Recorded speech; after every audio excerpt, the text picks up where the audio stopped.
Welcome back to another episode of SlowUp Shandis. And if it's your first time joining us, do make yourself at home.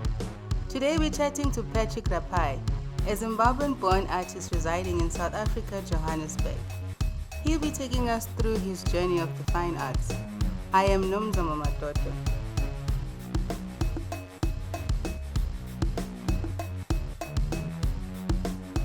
So Patrick, were any of your parents artists? Not even one. Really? Yeah, my father is into marketing, and my mother is into education. Okay. Yeah. So how did they take it when you wanted to be an artist? Wow, it was a struggle, right? My mother could understand. She could support me wherever she can. But my father, it was like a hell no. And yeah, I never supported it from onset. Okay. I could just draw a picture of him sometimes, and he would just look at it and toss it aside. Then I would just feel like, okay, it's a sign of disapproval. But when I finished my high school, I told him I'm just gonna do fine arts. Okay. And he actually told me right in my face that I'm not gonna support that. Okay. So And what that did is- he have for you in mind? Pat? He wanted me to do marketing also. Oh, okay. And maybe be in corporate world. Yeah, but I mean, I've tried it. Yeah, it was quite exciting, but you know, some things you have a calling for it, and you just have to follow the calling. Okay. Yeah, So you did have a 9 to 5? yeah. At some point, I worked at 9 to 5. Well, pretty much in the marketing and sales department.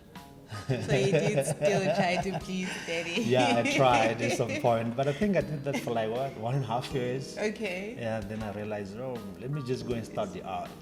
It's Yeah. just not for you. Yeah, no, it wasn't. Yeah, it wasn't quite exciting for me. Okay.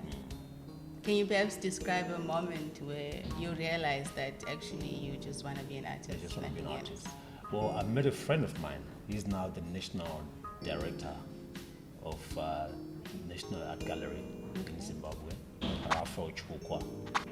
So he's also very much into arts himself, and I could travel with him sometimes to some art galleries and art events and things like that. So I actually opened my whole world into this art industry. So how old were you by then? I was 21, I guess. Yeah.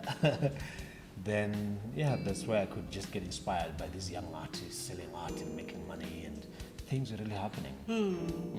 Then So I thought, oh, okay, let me just enroll, and he actually guided me through the enrolling process and how to even sell your art and market yourself and things like that. Okay. How important is the environment around you to actually, To inspire me. yeah, Wow. actually anyone to live out their dreams? Like, Okay, I think there weren't many artists and at that time that I could see around. okay. Yeah, there were stone sculptors. Yeah, some of them were doing very well. Some of them were like just okay.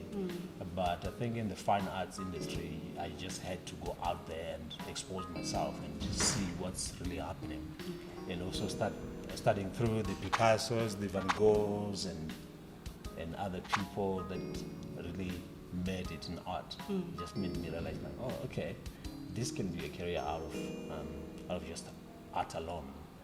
Yeah. It's not just a hobby. No, There's it's just more a to hobby, it. yeah. Because I've realized also the amount of prices that were being sold in some artworks. Okay. Yeah, and when I look at the auctions like the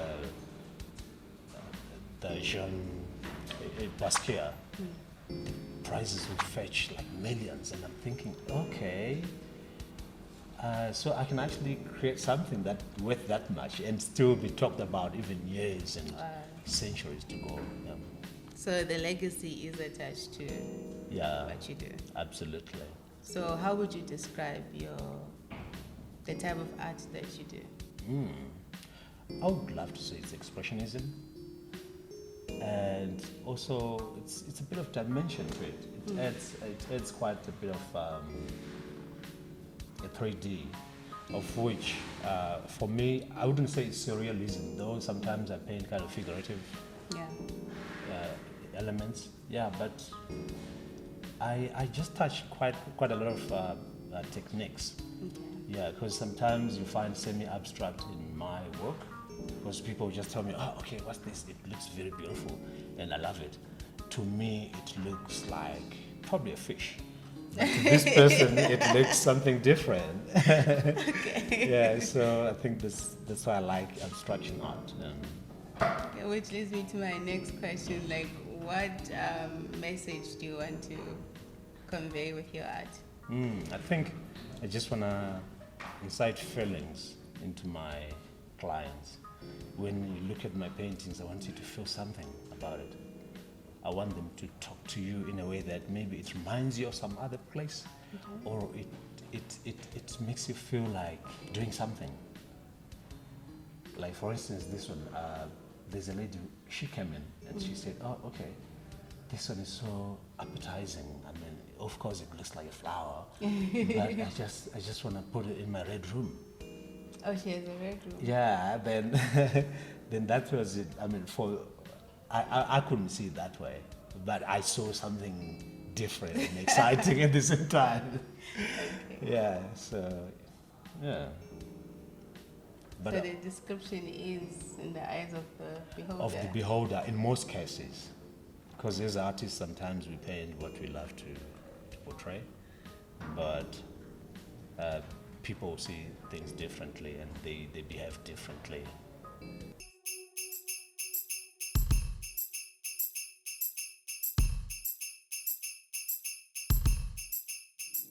So Patrick, how has COVID-19 changed the way you work? It's pretty much messed up a whole lot of things from the financial part of it and just the way we do business. Like, we used to hold exhibitions and people gather around with wine and cheese and interaction and you see things would be happening.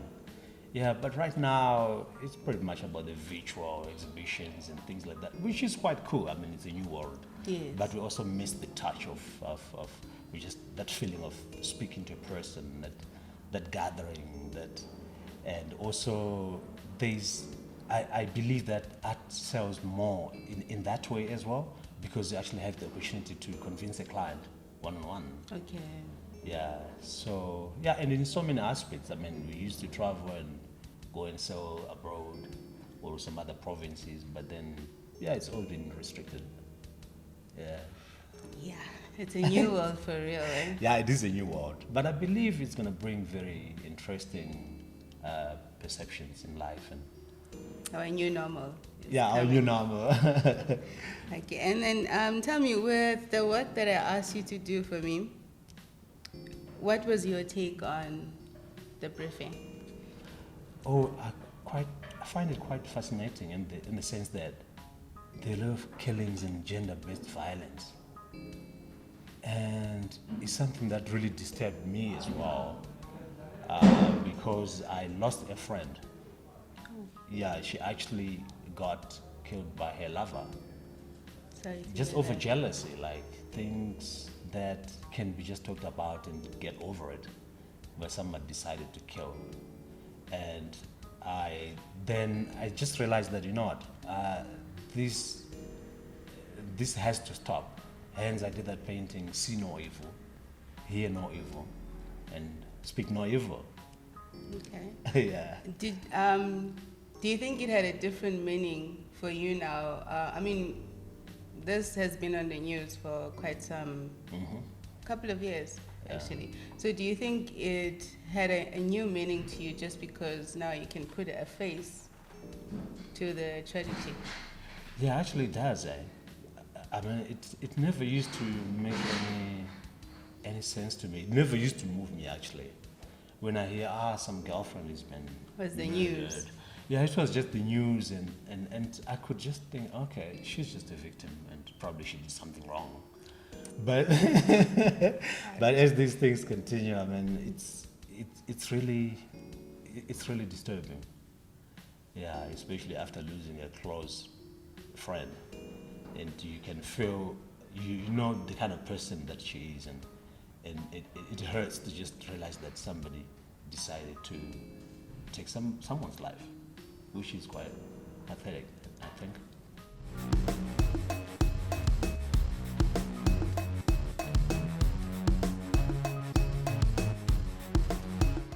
And tell me, as a parent yourself, how would you advise a parent who has a child who shows signs of being an artist in terms of grooming them or molding them into? I actually got my firstborn, Zua. She's into performing arts. Okay. So I support it thoroughly. So it's something that I really feel excited about, that they're in the creative space, of which I believe there's quite a lot to do in the arts and entertainment world. So yeah, I really support that. And it's something that... But tell me though, if let's say you are not a parent that's in the arts, like what you went through with your parents, with your father, how would you advise a parent that their child, they want to be an artist, but the parent has a different set of dreams for them? What advice would you give that parent or that child? I would just have to let them know that we have different talents, we have different abilities, we have, obviously, we have to create a world that is full of that we have freedom of expression, and to choose whatever you want in life. Because sometimes you might force a child to be a doctor, but then that child is not really inclined to that. It's just the money that you think or that you want from this child, maybe to have more money, to have more meaningful life. But sometimes in life it's not about money, it's about what really makes you happy doing that. That's why we have different careers in the world. And I really appreciate if parents would just understand that. You don't have to force some things in our children, though it's a beautiful thing to have a successful child with a beautiful career, but I think it all has to come from the heart of that person. And you're not saying it's wrong to get involved in your child's life? No, not at all. It's not even wrong. I think it's always just good to support and to listen to them. Okay, like, what do you really want to do?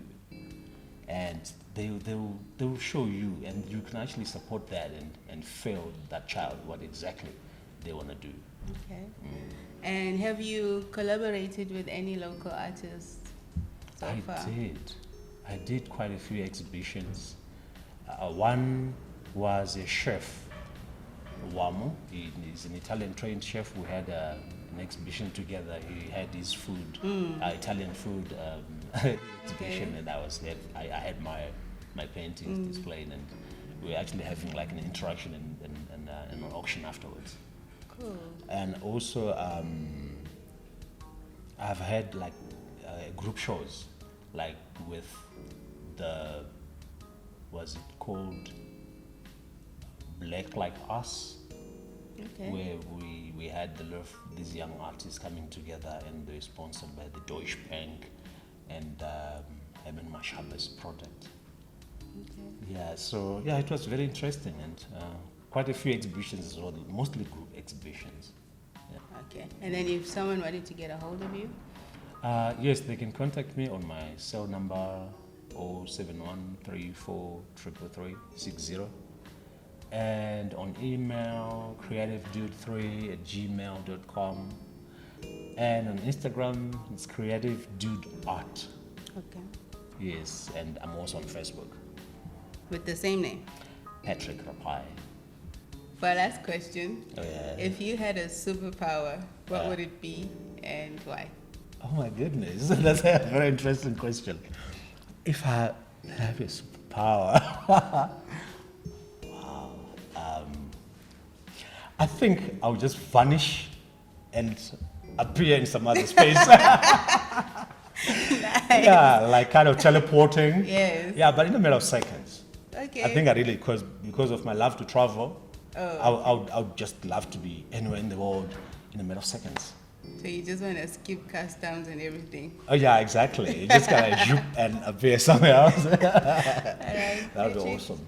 thank you so much for your time. Oh, thank you so much, Nomzamo. And yeah. Betuna, no Picasso wacho. Art washes away from the soul the dust of everyday life. Looking at Patrick's work, one can utter the same. Please check him out on all his socials.